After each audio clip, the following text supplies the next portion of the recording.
Hello, hello, sunshine. So, we are here another session of late night cookings with Luisa. So, for tonight's dinner, I am cooking shrimp pasta. No, not shrimp pasta. Tomato pasta.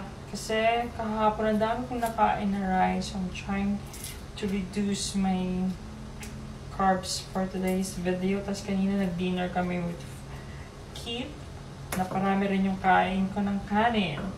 Though, carbs pa rin naman yung pasta. Pero, very, very light lang.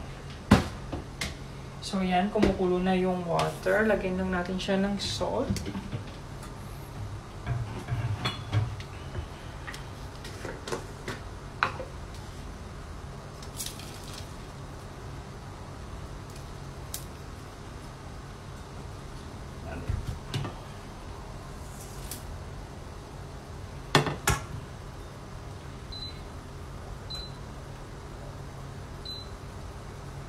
So, pwede yan. Lagyan lang natin itong ating pasta. So, may time tayo magluto-luto ngayon habang tulog si Mega. Kasi, mamaya pag nag-chat niyo, wala na naman, nakakulong na naman tayo sa cellphone. I think tama na yan for me. Hindi ka natin ng konti. And then, while niluluto natin, hinihintay natin maging al dente yung pasta natin, initan natin yung pan dito. Timplahan natin yung shrimp. Magiging toppings natin. Konting chili flakes, just to add a little kick.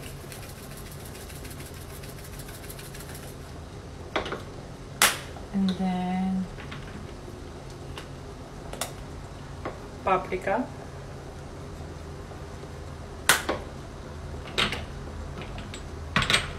And where's my garlic powder?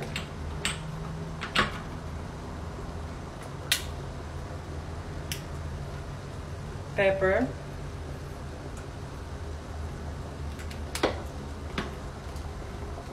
And konting garlic. Haluin lang natin siya para ma-balance out yung amoy. Ay, yung amoy, yung lasa pala. Susunga-sunga no? Yan, halo-halo lang tayo. Natin, pag mainit natin, tsaka natin siya isalang para sa ating apoy.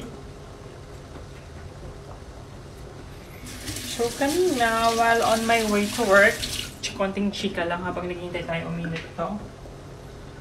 I was listening to a podcast, yung podcast ni na Jelly Tibelen, tsaka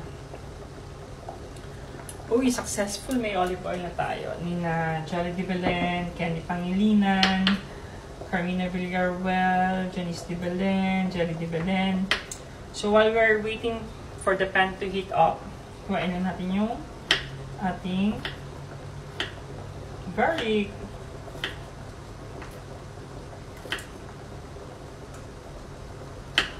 Huwag masyadong makapalang paghiwa sa garlic. About aging, yung topic nila is about aging. Nakakaaliw lang kasi some of the symptoms na sinabi nila is na-experience ko na. So, syokot ang bakla.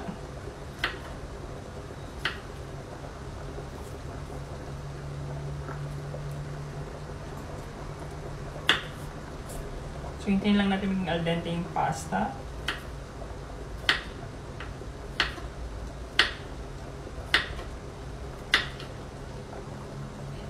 I think this one is okay na. Kalat lang natin yung oil. And then let it see. I-sear natin ng konti yung shrimp. Actually, hindi naman siya main ingredient sa ating pasta or sa ating dish tonight. Kaso, nakikrave kasi ako ng shrimp last week pa. So, yan. Tapos lagay natin yung ulo, diba? Ulo. Masarap ang ulo. Sino bang hindi mahilig sa ulo? Para lang yung lasa niya kasi nasa ulo ng shrimp yung pinakalasa niya.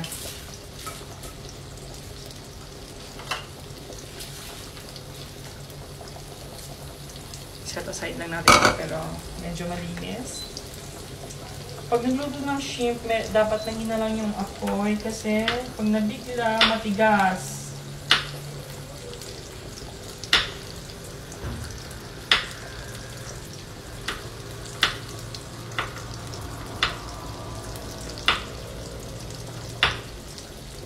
Sabi ko kay Laika, huwag matulog, hintayin ako para mag-vlog kaming dalawa. Tinulugan na naman ako.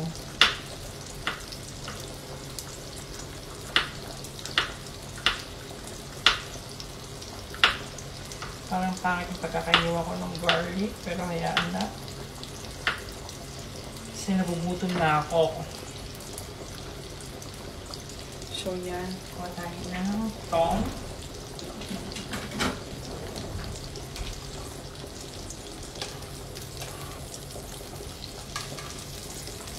Pag ganyan ang kulay ng shrimp, pwede na yan. Okay, pa.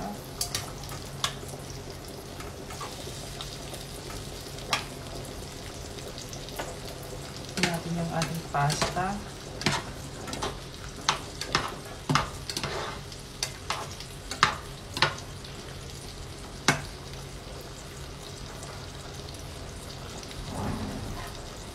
So, habang hinihintay natin maluto yung pasta at yung shrimp, hiwain na natin yung ating cherry tomatoes, which is the main ingredients.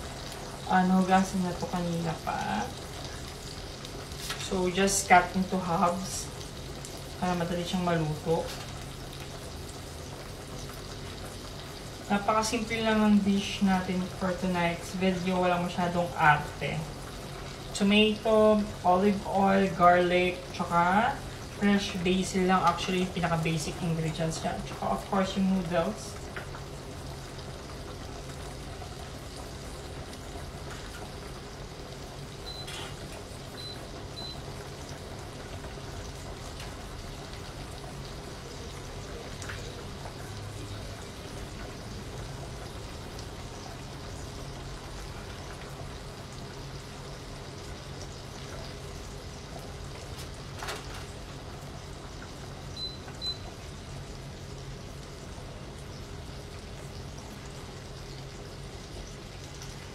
I think tama na yung tomatoes. Pagkita natin mga dalawa pa.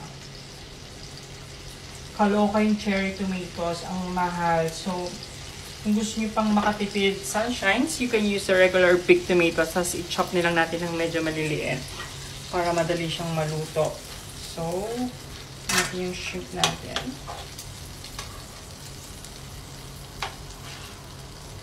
Yan. Almost done na. Yung heads, iwan lang natin siya dyan.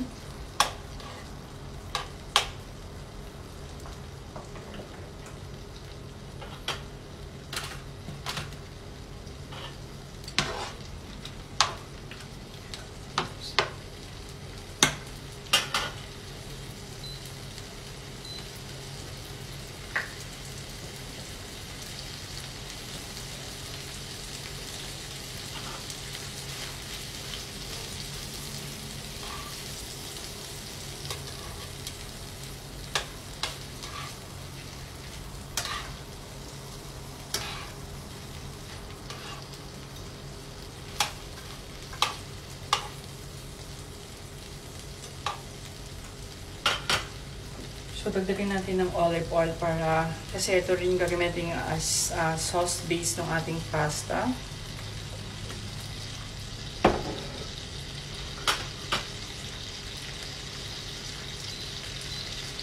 Medyo gutom na ang inyong lola.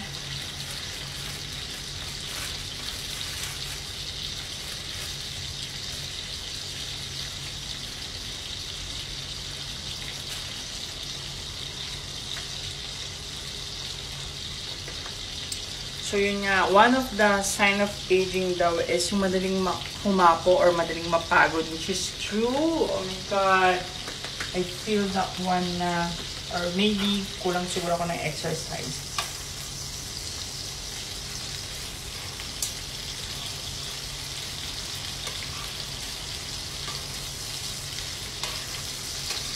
Yung shrimp, huwag masyadong lutuin kasi magiging. So, almost done na.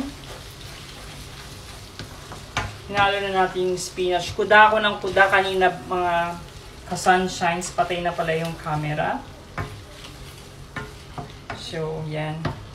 Almost done na yan. Or done na talaga. Timplahan na lang natin a little cake of paprika para may konting bite siya sa tongue.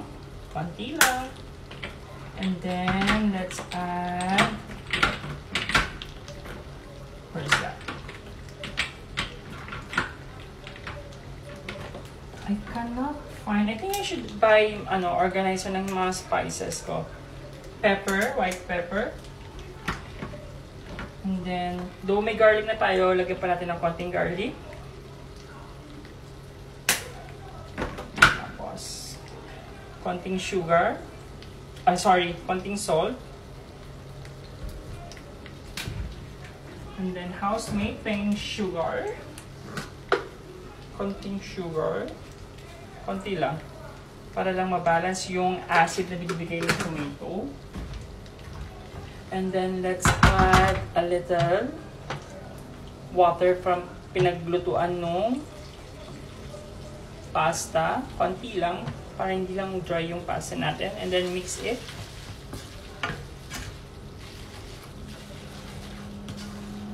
Diba? Sarap yan. Tapos, let's add more olive oil. Masarap sana to kung may baguette. Kaso naubusin ako ng baguette. Tama ba yung pronunciation ko? Baguette. And then, let's grate.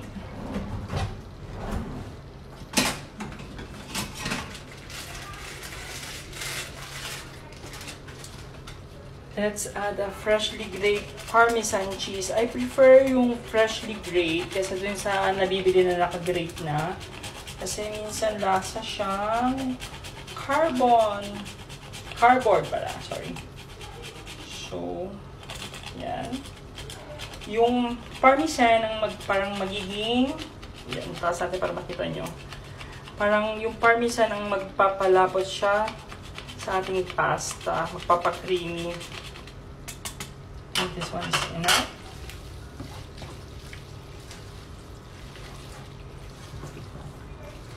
So, hintayin lang natin maluto yung parmesan para mag-incorporate siya sa lasa. Diba, napaka-basic lang ng mga ingredients natin. Pang simple lang. Pero may class, may dating. Nakuha yung sauce nito, yung olive oil. Napakasarap i-dip ng baguette dyan kasi naubusan ako kanina. I went to this French bakery. Kaso ubos na sila. Nakakangalay mag-grate. Grabe, parang magkakamasal ako.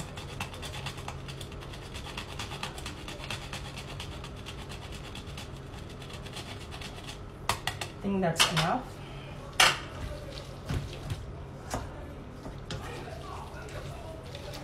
Yan, naluto na rin yung ating Diyos ko, nagbubugbugan na naman sila. Para kami may kapitbahay. Tyson versus sino may kalaban ni Tyson? Diyos ko, napag-alata yung edad ko. Tyson talaga. Pwede naman Pacman tsaka Mayweather. So, yan. Almost done na siya. Let's do the plating. Tago muna natin itong mga ito para hindi makalat. Diba? Ganyan yung mga yan, mga kasunshine. Tuwing nag-aaway sila, Diyos ko. Nagbabalik-baga ng mga gamit, nagliliparan ng mga gamit. Nagtataka ako bakit hindi nauubos ang gamit nila.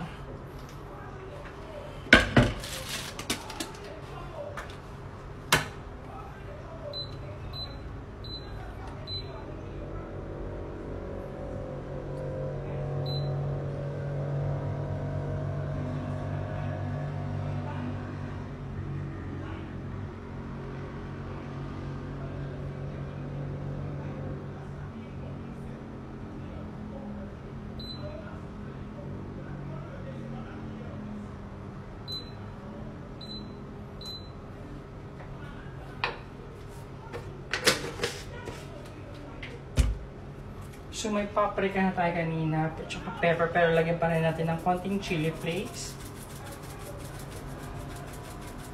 just to add more kick to it, pero konti lang. Then haluin lang natin. Ayan, almost done na siya, kabayan. Simple pero masustansya, diba? Pagkain ng mga mahihirap. So let's do the plating.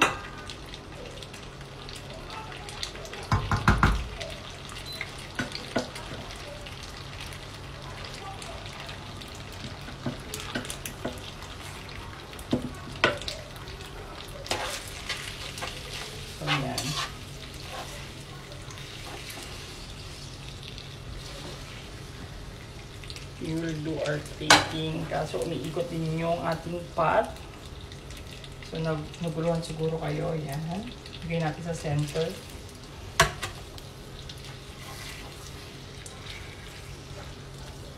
Kala ko konti lang maluluto pero marami-rami rin pala siya. Tama na yan para hindi mo overwhelm. Lagyan natin dito.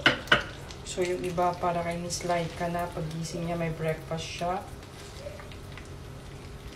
Lagyan natin yung tomatoes on top para may dating. Oops, nahulog.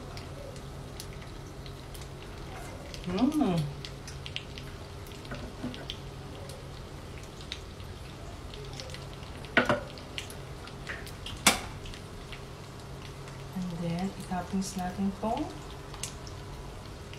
shrimp.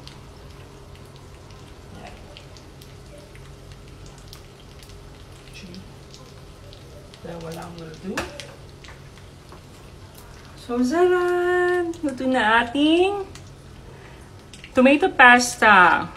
Cook within 15 minutes lang. Napaka-basic yung ingredients. So, ulitin ko. Cherry tomatoes, fresh basil, pasta of course, fettuccine. We use the fettuccine type. Olive oil, butter, garlic. Yun lang po. Actually, yung shrimp is, ano lang siya, parang dinagdag ko lang kasi nagkikrave ako ng shrimp. Pero sa tomato pasta, wala talaga siyang shrimp. Kain na, sunshine! And then, let's pour the oil. Tingnan mo kabayan kung gaano kasarap yung sauce, oh. Diba?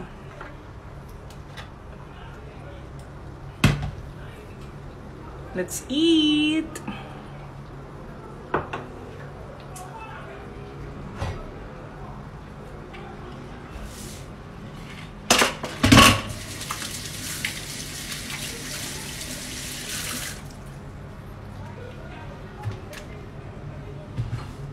Okay. We're done. Patayin na natin siya.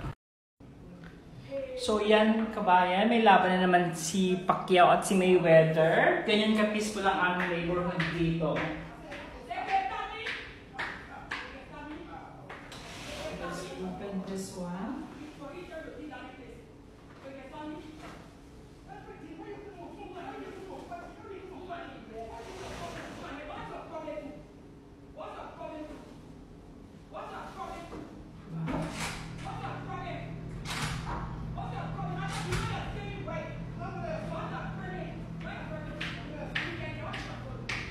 Let's eat! Diba? Habang kumakain kayo, may mga ganyang eksena.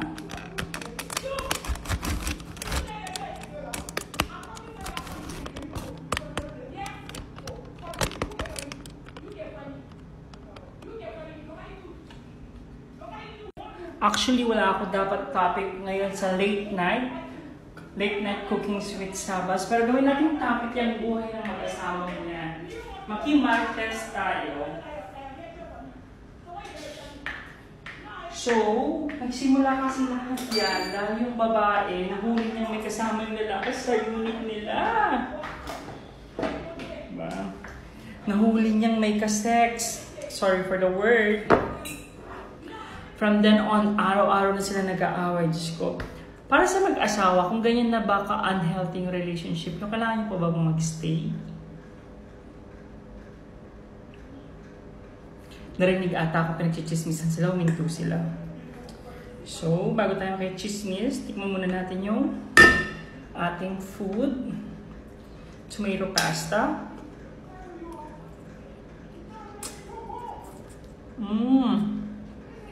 So good. Hindi, dahil sa luto ko, ang sarap niya. Napaka-simple eh. Di masyadong maraming ingredients, pero napakasarap. Actually, yung taste niya, similar din sa recipe ko na sun-dried tomatoes, pero yun medyo pang sala-sala kasi maraming ingredients.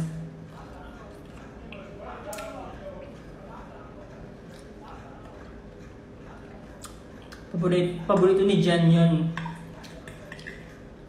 Parating nire-request ni Jen yung aking sun-dried tomato.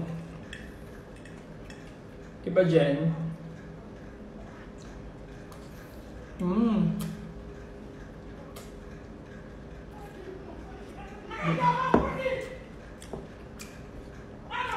So, ganyan sila kabayan. Tapos, grabe sila mag-out. Tapos, maya-maya, naglalambingan na.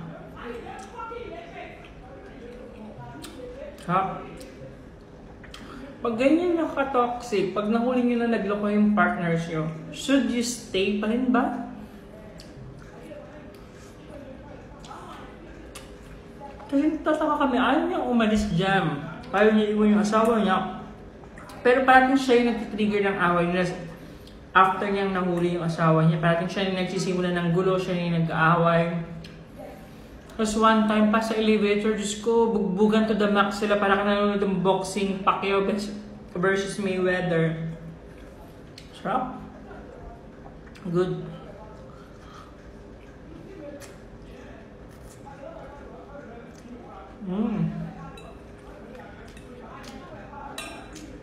Kasi pag ganyan, parang nawawala na yung self-respect. So, bilang babae, dapat parating yung pinangangalagaan yung respeto nyo sa sarili nyo, respeto nyo sa pagkababae nyo. Pag ganyan na yung treatment sa inyo ng partner nyo, go, live! You don't have to force yourself. In fact, you don't have to force your connection, your relationship, whether it's platonic, friendship, or intimate relationship. Kung hindi nyo nakukuha yung same value, same level of love and respect, whether that's platonic or intimate relationship, go! Move on. Forget them. Leave them. Diba? So, kung mo tayong tubig kasi nabubulunan na ako.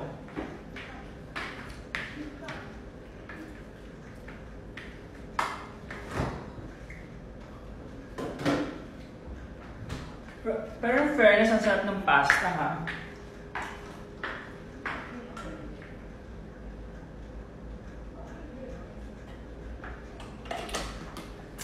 So, I'm on a detox.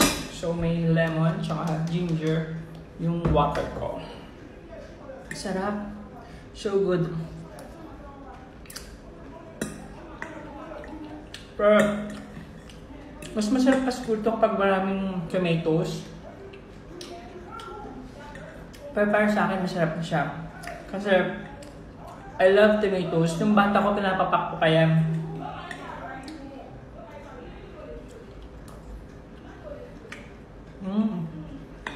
Sarap. Tapos, yung sauce niya, ito. Oops. Yung sauce niya, ayan. Kung may baguette kayo, napakasarap niyang i-dip. Kaso, I was trying to purchase a baguette kanina. Tama ba yung pronunciation ko, baguette? Kaso, naubusan ako. So, tomorrow, sana makabili tayo. Kasi may tira pa tayong pasta dun. Ay, parang kay Madam Laika na pala yun. Baon na niya. But it's good. It's really good.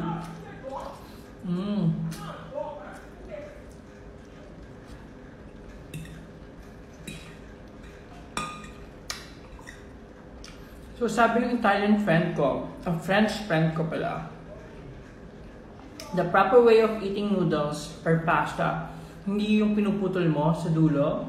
Dapat you have to slurp it. Ganon, dapat. Kasi for them daw, unethical pag pinutol mo yung pasta. So, dapat slurp mo daw ganito. Sabi ni Francois. Ewan, kung totoo. Hindi pa naman tayo nakapunta ng Italy or ng France. They're so good. Nag-infuse yung lasa ng garlic, tomato, tsaka ng olive oil, tsaka ng butter. Ang sarap. Tsaka yung shrimp. The best.